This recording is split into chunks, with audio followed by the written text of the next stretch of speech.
Assalamualaikum warahmatullahi wabarakatuh.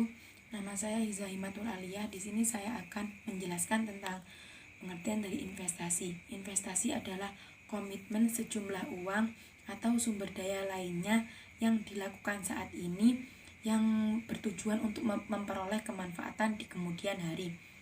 Investasi biasanya dikaitkan dengan aktivitas yang berkaitan dengan penanaman uang yang nantinya akan diserupakan menjadi aset, baik itu aset real seperti emas dan properti maupun aset yang finansial yang berupa surat-surat berharga seperti obligasi dan reksadana. Tujuan dari investasi yang pertama adalah untuk mendapatkan kehidupan yang layak di masa mendatang. Orang yang bijak akan mengetahui bagaimana taraf hidupnya dari waktu ke waktu. Maka mereka akan mempertahankan nilai pendapatannya agar tidak merasa kekurangan di masa depan. Yang kedua adalah mengurangi dampak inflasi dengan cara melakukan investasi kepemilikan perusahaan atau objek lain. Seseorang dapat menghindarkan dari penurunan nilai kekayaan dan hak miliknya karena pengaruh inflasi tersebut. Dan yang terakhir adalah dorongan untuk penghematan pajak. Negara-negara di dunia banyak yang melakukan kebijakan dorongan yang berkaitan dengan dorongan inflasi dengan cara memberikan fasilitas perpajakan kepada masyarakat yang melakukan investasi. Selanjutnya adalah proses investasi. Pemahaman proses investasi ini adalah tahap-tahap yang biasanya dilakukan para investor sebelum melakukan keputusan kebijakan investasi. Yang pertama adalah dasar keputusan investasi. Yang kedua adalah proses keputusan investasi. Dan yang ketiga adalah pemilihan strategi portofolio. Pemilihan strategi portofolio ini ada dua. Yang pertama adalah strategi portofolio aktif dan yang kedua adalah strategi portofolio pasif. Dan yang keempat adalah pembelian aset dan pembentukan portofolio, dan yang terakhir adalah pengukuran dan evaluasi portofolio. Assalamualaikum warahmatullahi wabarakatuh. Baik, di sini saya akan menjelaskan tentang jenis-jenis investasi. Jenis-jenis investasi itu ada 4 macam. Yang pertama berdasarkan asetnya. Berdasarkan asetnya itu ada 2 macam. Yang pertama real asset, yaitu investasi yang berwujud seperti gedung-gedung, kendaraan, dan lain-lain.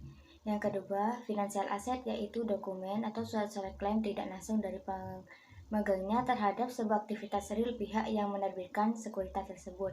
Yang kedua berdasarkan pengaruhnya, yaitu investasi yang didasarkan pada suatu faktor-faktor yang memengaruhi atau tidak berpengaruhi dari suatu kegiatan investasi. Jenis investasi berdasarkan pengaruhnya ini dibagi menjadi 2 macam. Yang pertama investasi autonomus, yaitu investasi yang tidak dipengaruhi pada tingkat pendapatan, yang sifatnya spekulatif, contohnya seperti pembelian surat-surat berharga. Yang kedua investasi induced, yaitu investasi yang dipengaruhi oleh kenaikan permintaan akan barang dan jasa dan dalam tingkatan pendapatan. Contoh investasi ini yaitu penghasilan transitori, yakni suatu penghasilan yang diperoleh selain dari bekerja seperti bunga dan sebagainya.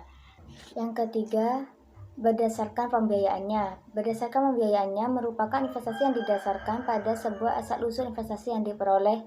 Jenis investasi berdasarkan pembiayaannya ini dibagi menjadi 2 macam, yakni investasi yang bersumber dari modal asing dan investasi yang bersumber dari modal dalam negeri.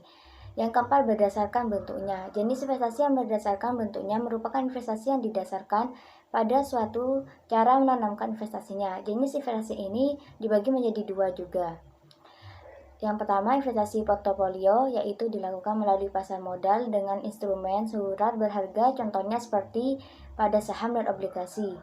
Yang kedua investasi langsung, yaitu bentuk investasi yang dilakukan dengan membangun, membeli total atau mengakuisisi perusahaan. Kendala operasional investasi. Beberapa kendala dalam mengoperasikan usaha manajemen investasi ini antara lain Yang pertama, laba kotor yang diperoleh terkait langsung dengan valuasi nilai pasar, sehingga kejatuhan nilai pasar dari aset akan mengakibatkan penurunan drastis laba kotor relatif terhadap biaya.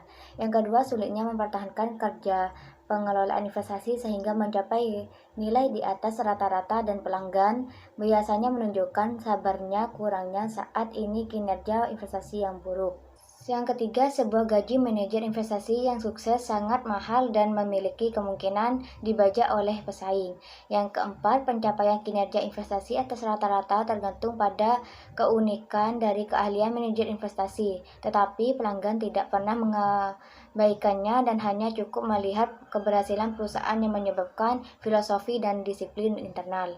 Yang kelima, analis yang memiliki kemampuan untuk menghasilkan laba di atas rata-rata sering telah menetapkan kondisi keuangan sehingga mereka akan menolak tawaran pekerjaan yang ditawarkan oleh perusahaan untuk mengelola portofolio sendiri.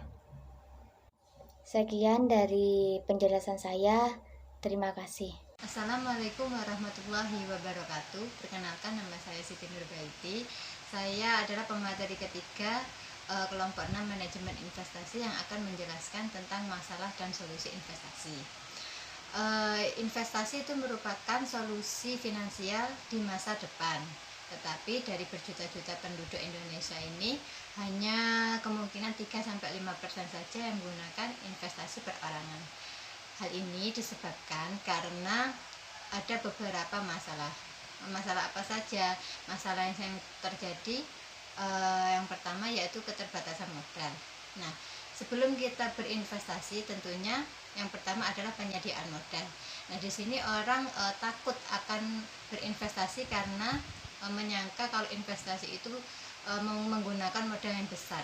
Tetapi pada zaman sekarang ini tidak usah menggunakan modal yang besar, cukup dengan minimal 100.000 kita sudah bisa berinvestasi, yaitu dengan cara reksadana. Kemudian yang kedua, minimnya pengetahuan.